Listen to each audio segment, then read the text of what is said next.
नमस्कार, good morning. स्वागत आहे सगळ्यांचं आमच्या नवीन ब्लॉग मध्ये. तर कसे आहेत सर्वजण? आज सकाळी सकाळी व्हिडिओ बनवते, तरी 9 वाजले असतील. गाड्याचं काम करायचंय, काम भरपूर आहेत, पण व्हिडिओ पण बनवणं महत्वाचे. कारण बऱ्याच जणांच्या कमेंट होत्या, ताई तुमच्या भावाची तब्येत कशी आहे. कारण त्या दिवशी मी एक रील्स पण टाकली होती इन्स्टाला आणि युट्यूबला पण व्हिडिओ बनवला होता त्याच्या बाबतीमध्ये, की त्याची तब्येत बरी नसते, त्याला एक आजार आहे असं मी सगळीकडे सांगितलं होतं. म्हणजे जे रिअल आहे, सगळ्यांना माहिती आहे, सगळ्यांनी तो व्हिडिओ पाहिलाय. तर सगळ्यांनी माझं माहेर तर पाहिलंच असेल, सगळे लोक पण माहित असतील माहेरचे. जरी नसेल माहिती तर नक्की व्हिडिओ मध्ये जाऊन बघा, आमच्या आयडी मध्ये जाऊन बघा, सगळे व्हिडिओ नक्की दिसतील. तर माझ्यापेक्षा एक लहान भाऊ आहे, 3 वर्षांनी लहान आहे तो माझ्यापेक्षा, आणि त्याच्यापेक्षा पण एक लहान भाऊ आहे. आम्ही 3 बहीण भाऊ आहेत. मी मोठी बहीण आहे, मी एकटीच आहे, आणि मला 2 भाऊ आहेत. तर जो माझ्यापेक्षा 3 वर्षांनी लहान भाऊ आहे तर तो पुण्याला असतो, सगळ्यांना तर माहिती आहे, मी सगळ्यांना सांगितलेलं आहे याच्या आधी पण व्हिडिओ मध्ये. तर त्याच्या ना दोन्ही पायांच्या ज्या शिरा आहेत त्यातला रक्त पुरवठा होत नाही, त्यामुळे दोन्ही पायांच्या खुब्यामध्ये त्याला खूप त्रास होतोय. पूर्ण 3ऱ्या स्टेजचं जे दुखणं असतं तिथपर्यंत त्याचं पोहोचलेलं. तर बऱ्याच हॉस्पिटलमध्ये पण दाखवलं, तिथं सगळ्यांनी कारण 3ऱ्या स्टेजचं असल्यामुळे ऑपरेशन हाच सल्ला दिला. तर तरी सुद्धा आम्ही आणखी इकडं तिकडं बघतोच. तर त्यांनी आता काल हॉस्पिटलला गेला होता, नगरला, म्हणजे नगरचं हॉस्पिटल आहे, तिथले डॉक्टर शिक्रापूरला पुण्यामध्ये येतात.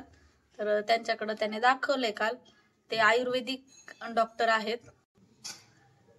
तर काल गुरुवार होता, तर काल त्याने दाखवले त्याचे पाय वगैरे. काल त्या पायाचा मसाज वगैरे घेतला आणि पूर्ण चेकअप केलं त्या डॉक्टरांनी. कारण त्याच्या काही मित्र होते, त्यांना पण तिथं दाखवलं होतं, तर त्यांना तिथे एकदम चांगला फरक पडला होता, म्हणून हा पण तिथे गेला होता. तर काल चांगले औषध गोळ्या वगैरे त्यांनी दिलेत, 15 दिवसाचा डोस दिलेला आहे. तर मी रात्रीच त्याला फोन केलता की बाबा कशी आहे तब्येत, काय म्हणले डॉक्टर काय नाही. तर सध्या तरी आता गोळ्या औषधं दिलेले आहेत आणि त्याच्यावरून कळलं आता आपल्याला 2-3 दिवसामध्ये की फरक पडतोय किंवा नाही.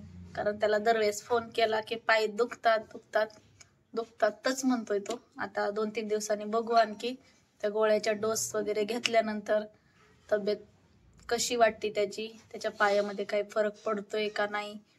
पूर्ण आता 15 दिवसाचा डोस आहे, त्याच्या आधी 8 दिवसाला परत बोलवलंय. पायाचा मसाज घ्यायचा आहे दर 8 दिवसाला. तर त्याला खूप वेळा सांगितलंय की बाबा तू तिकडं नको राहू, आपल्या इकडे ये गावाकडं. त्याला खाण्यापिण्याकडे पण जरा लक्ष द्यायचं सांगितलंय, आराम पण घ्यायचा सांगितलंय. तर आपलं गाव सोडून दुसऱ्या गावी आपण जातोय म्हणजे तिथं आराम मिळत नाही आपल्याला, तिथं आपल्याला कमवण्यासाठी जावं लागतं. तर त्याला खूप वेळा सांगितलंय की आपल्या गावाकडे राहा, तुझी तब्येत बरी झाल्यानंतर परत तू तिकडं जा. पण तो आता ऐकतोय का नाही माहित नाही. त्याला सगळ्यांनी सांगितलंय घरामध्ये, तरी तो ऐकत नाहीये. तो म्हणतो मी इकडं राहूनच माझा विलाज करतो. आता बघू काय करतोय काय नाही. 2-3 दिवसात त्याला म्हणलंय विचार कर आणि गावाकडे ये, चांगलं खाऊन पिऊन व्यवस्थित होऊन मग जा बाबा तिकडं. मग काय कमवायचं तर तिकडं जाऊन कमव, पण सध्या आधी नीट हो.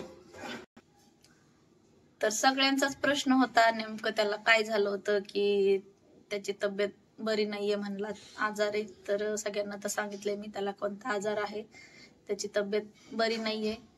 तर सगळ्यांनी नक्की प्रार्थना करा त्याच्यासाठी, तो लवकरात लवकर व्यवस्थित व्हावं आणि लवकर त्याच्या चांगल्या सुखी संसाराला लागावा. आणि हीच माझी पण देवाकडे प्रार्थना आहे. आणि आणखी एक गोष्ट, त्याचं जे ऑपरेशन आहे ते प्रायव्हेट मध्येच करावं लागते. त्याच्यासाठी त्याला 10 लाख रुपये खर्च लागतोय. सरकारी हॉस्पिटलमध्ये त्याचं ऑपरेशन होत नाहीये असं डायरेक्टली डॉक्टरांनी सांगितलेलं आहे. आणि झालं तरी सक्सेस होतही नाही होत, 15 वर्षासाठीच सक्सेस होईल असं काही सांगितलंय काही जणांनी. त्यामुळे ऑपरेशनची खूप जास्त भीती वाटते आम्हा सगळ्यांना, त्याला पण भीती वाटते. त्यामुळं बघू आता, आयुर्वेदिकचा डोस चालू केलेला आहे, तर आयुर्वेदिकनी जर पडला फरक तर एकदम चांगलं होईल, देवाची खूप मोठी कृपा होईल. तरी सगळ्यांनी नक्की त्याच्यासाठी प्रार्थना करा आणि तो लवकरात लवकर बरा व्हावा हीच देवाकडे प्रार्थना. तर कसा वाटला व्हिडिओ नक्की सांगा आणि याच्यावरती आणखी काही कमेंट्स नक्की करा, कारण आणखी कोणाकडे जर या गोष्टीबद्दल विलाज असेल किंवा कोणाला माहिती असेल तर नक्की कमेंटमध्ये सांगा. आणि व्हिडिओला लाईक करा, जास्तीत जास्त शेअर करा म्हणजे सगळ्यांना कळेल ह्या आजाराबाबतीत. आणि चॅनलला सबस्क्राईब करा. थँक्यू.